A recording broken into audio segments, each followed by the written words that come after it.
E aí, primeirão, tudo bem com vocês? Não tá ficar agora porque começa mais um Revisa Manu, cara.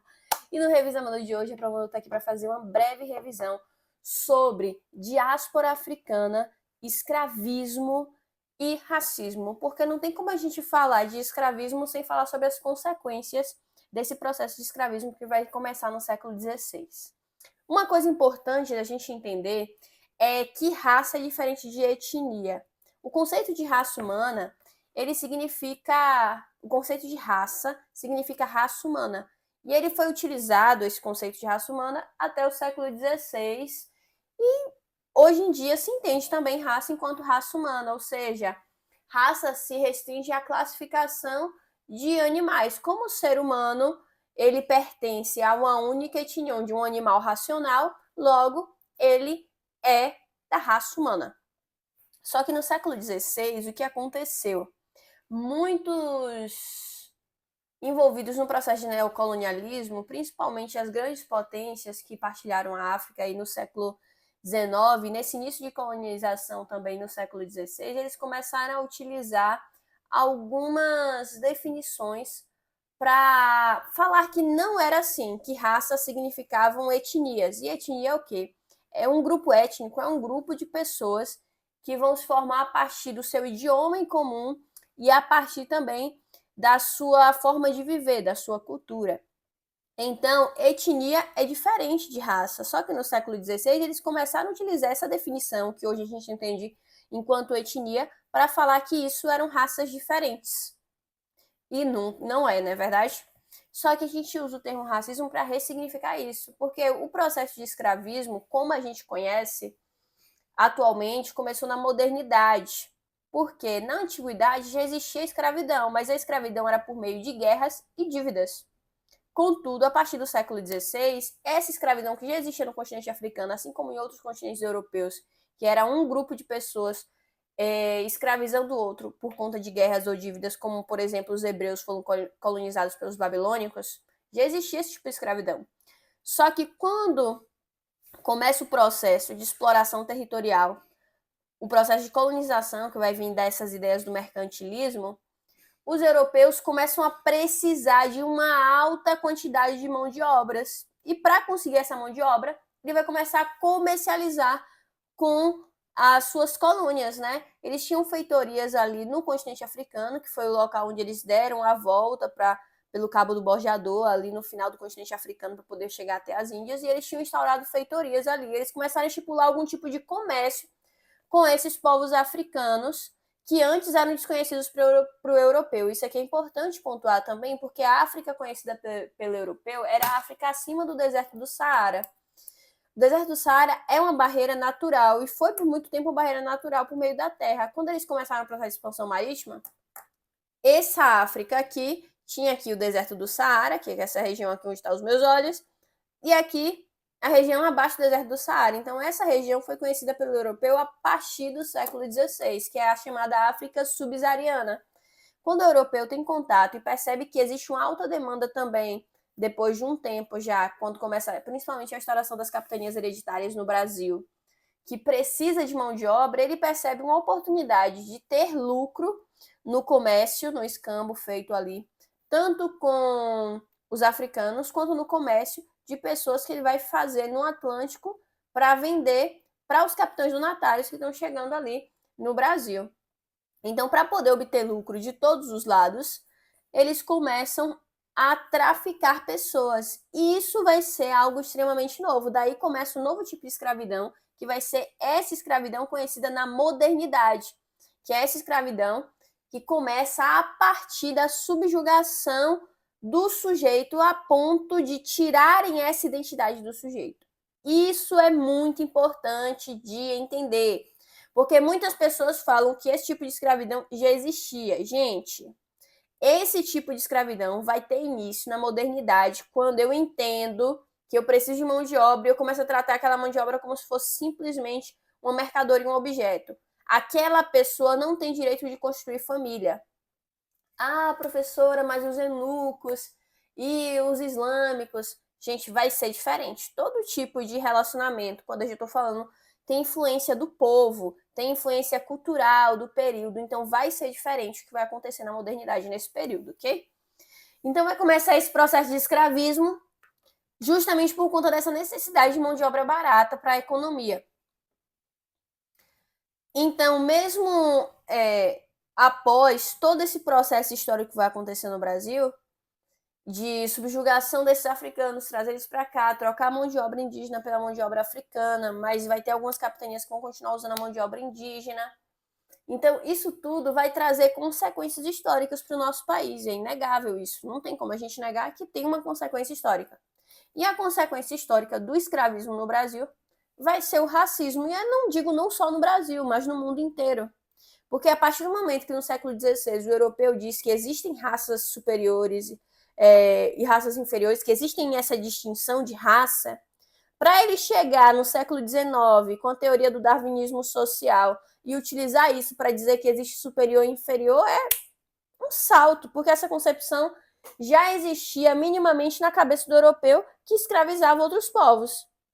Então, essas definições de darwinismo social, evolucionismo social, eugenia, que vão surgir no século XIX, são alimentadas por uma atitude que já existe do europeu desde o século XVI. Então, a história, por reconhecer que existem essas consequências, ela entende que existe uma persistência no Brasil até os dias atuais do racismo estrutural. E o que é o racismo estrutural? É o racismo que está na estrutura da formação social brasileira.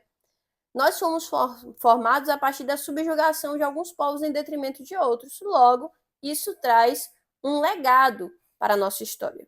E essas contribuições também são herdadas não só de maneira física, mas de maneira psicológica. São heranças que são passadas de uma geração para outra. E o racismo e essas ideias preconceituosas, que são ideias aí preconcebidas antes de conhecer o sujeito, utilizando esses conceitos racistas que muitas vezes são presentes, mesmo que seja de maneira velada, porque no Brasil a gente fala pouco sobre racismo como algo nítido.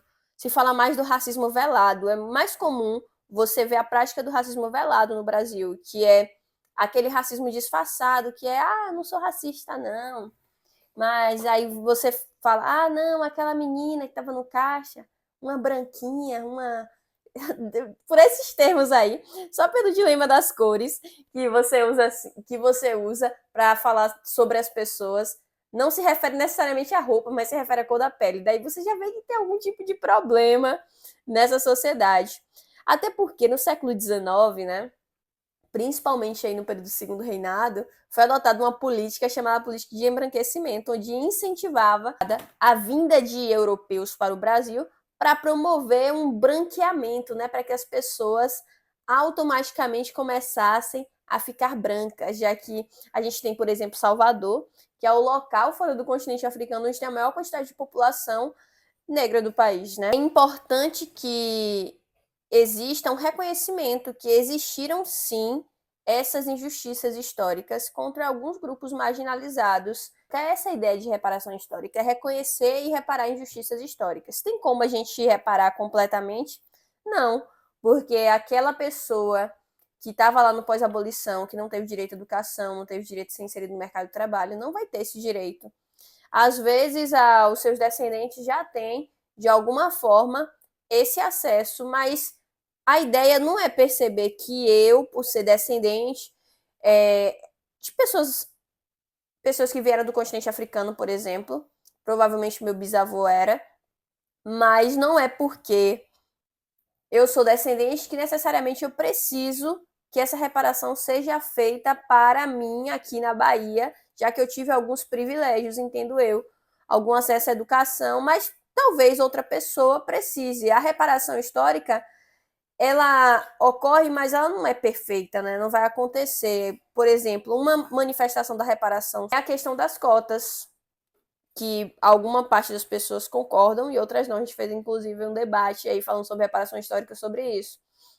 Mas a ideia da implementação das cotas raciais em universidades públicas é justamente uma tentativa de reparar historicamente esses grupos marginalizados. Significa que vai ser perfeita, que sempre vai funcionar? Não. A política nem sempre funciona no nosso país da maneira com que deve funcionar. A maior parte das coisas não funciona da maneira que deve funcionar, mas a ideia é que exista para que possa trazer algum tipo de benefício para essa população marginalizada. Outro ponto importante que vai cair na nossa V vai ser sobre as influências africanas na nossa sociedade, através da música, da dança, da religião, da culinária. Então, a acarajé, né, e várias coisas que existem, principalmente aqui na Bahia, são influências do continente africano.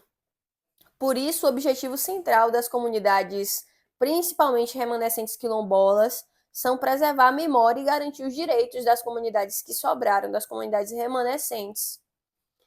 Então, a escravidão é inegável que ela vai contribuir para que existam algumas desigualdades raciais permanentes e a gente precisa abordar esse tema para reconhecer que a escravidão foi um crime contra a humanidade. Inclusive, eu coloquei até num dos apontamentos sobre a Conferência de Durban, que ocorreu em 2001 e foi um evento onde reuniu diversos países para discutir a respeito da igualdade racial e que os principais temas aí vai ser o reconhecimento da escravidão como um crime contra a humanidade.